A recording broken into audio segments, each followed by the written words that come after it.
بسم اللہ الرحمن الرحیم۔ السلام علیکم ورحمۃ اللہ وبرکاتہ۔ معزز خواتین و حضرات، آج ہم آپ کو بتائیں گے حضور اکرم صلی اللہ علیہ وسلم کے طائف کے سفر کا قصہ۔ نبوت مل جانے کے بعد 9 برس تک نبی اکرم صلی اللہ علیہ وسلم مکہ مکرمہ میں تبلیغ فرماتے رہے اور قوم کی ہدایت اور اصلاح کی کوشش فرماتے رہے، لیکن تھوڑی سی جماعت کے سوا جو مسلمان ہو گئی تھی اور تھوڑے سے ایسے لوگوں کے علاوہ جو باوجود مسلمان نہ ہونے کے آپ کی مدد کرتے تھے، اکثر کفار مکہ آپ کو اور آپ کے صحابہ رضی اللہ تعالیٰ عنہ کو ہر طرح کی تکلیف پہنچاتے تھے، مذاق اڑاتے تھے اور جو ہو سکتا تھا اس سے درگزر نہ کرتے تھے۔ حضور صلی اللہ علیہ وسلم کے چچا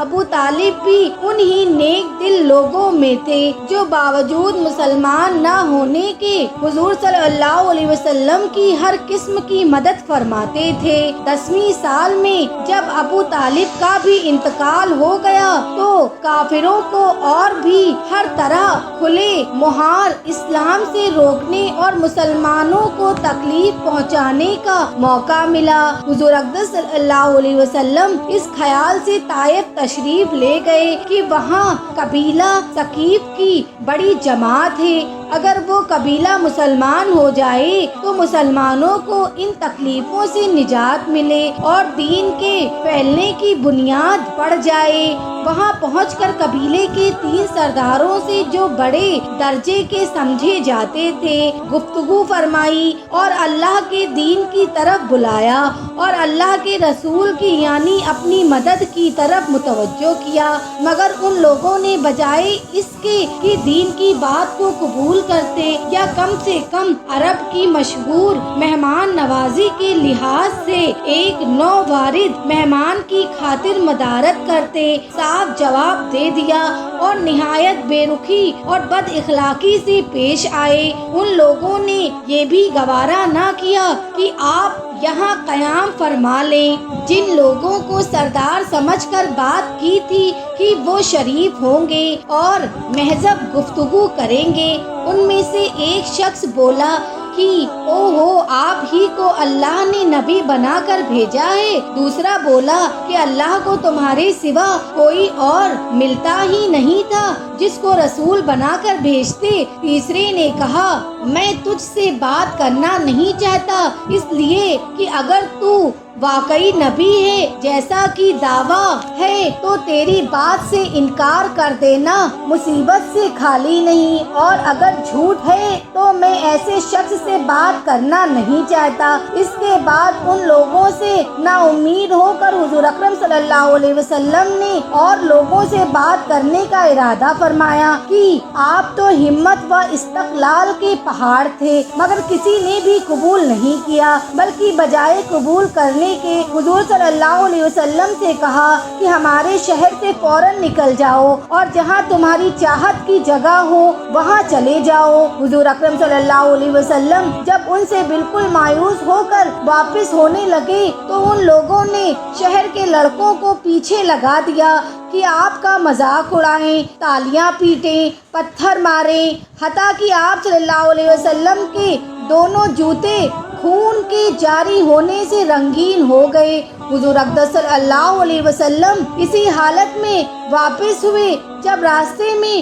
ان شریروں سے اطمینان ہوا تو حضور صلی اللہ علیہ وسلم نے یہ دعا مانگی، اے اللہ، تجھی سے شکایت کرتا ہوں، میں اپنی کمزوری اور بے کسی کی اور لوگوں میں ذلت و رسوائی کی، اے ارحم الراحمین، تو ہی ضعفاء کا رب ہے اور تو ہی میرا پروردگار ہے، تو مجھے کس کے حوالے کرتا ہے؟ کسی اجنبی بیگانے کے جو مجھے دیکھ کر ترش روح ہوتا ہے اور منہ چڑھاتا ہے، یا کہ کسی دشمن کے جس کو تو نے مجھ پر قابو دے دیا؟ اے اللہ، اگر تو مجھ سے ناراض نہیں ہے تو مجھے کسی کی بھی پرواہ نہیں ہے، تیری حفاظت مجھے کافی ہے۔ میں تیرے چہرے کے اس نور کے طفیل جس سے تمام اندھیریاں روشن ہو گئیں اور جس سے دنیا اور آخرت کے سارے کام درست ہو جاتے ہیں، اس بات سے پناہ مانگتا ہوں کہ مجھ پر تیرا غصہ ہو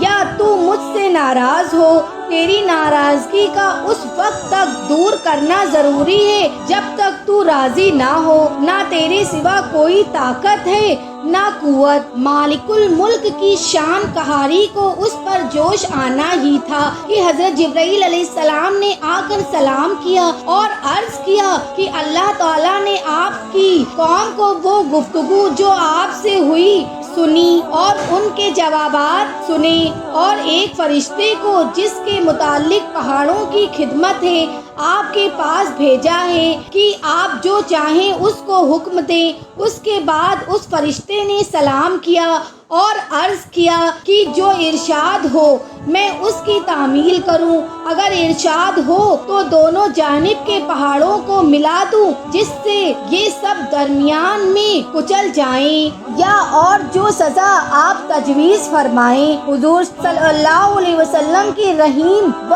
کریم ذات نے جواب دیا کہ میں اللہ سے اس کی امید رکھتا ہوں کہ اگر یہ مسلمان نہیں ہوئے تو ان کی اولاد میں سے ایسے لوگ پیدا ہوں جو اللہ کی پرستش کریں اور اس کی عبادت کریں۔ یہ ہے اخلاق اس کریم ذات کی جس کے ہم لوگ نام لیوا ہیں کہ ہم ذرا سی تکلیف سے کسی کی معمولی سی گالی دے دینے سے ایسے بھڑک جاتے ہیں کہ پھر عمر بھر اس کا بدلہ نہیں اترتا، ظلم پر ظلم اس پر کرتے رہتے ہیں اور دعویٰ کرتے ہیں اپنے محمدی ہونے کا، نبی کے پیر بننے کا۔ نبی کریم صلی اللہ علیہ وسلم اتنی سخت تکلیف اور مشقت اٹھانے کے باوجود نہ بددعا فرماتے ہیں نہ کوئی بدلہ لیتے ہیں۔ ایسی ہی اور دینی باتوں اور حدیثوں کے لیے آپ ہمارے چینل کو لائک، سبسکرائب، شیئر کریں۔ جزاک اللہ۔